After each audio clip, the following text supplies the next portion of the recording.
మృత్యుహరణ నారాయణ స్తోత్రం పఠిస్తున్నవారు బాలసుబ్రహ్మణ్యం కలవలపల్లి.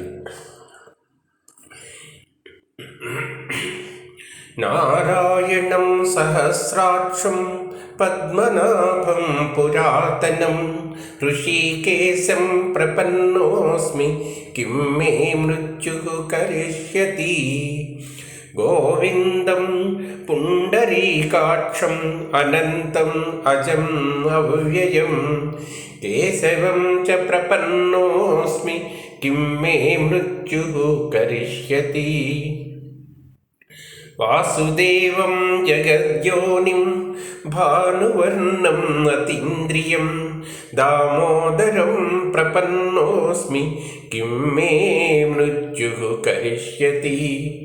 శంఖచక్రధరం దేవం ఛత్రరూపిణం అవ్యయం అధోక్షజం ప్రపన్నోస్మి కిం మే మృత్యుః కరిష్యతి. వారాహం వామనం విష్ణుం నరసింహం జనార్దనం మాధవం చ ప్రపన్నోస్మి కిం మే మృత్యుః కరిష్యతి. పురుషం పుష్కరం పుణ్యం క్షేమబీజం జగత్పతిం లోకనాథం ప్రపన్నోస్మి కిం మే మృత్యుః కరిష్యతి. భూతాత్మానం మహాత్మానం జగద్యోనిం అయోనిజం విశ్వరూపం ప్రపన్నోస్మి కిం మే మృత్యుః కరిష్యతి.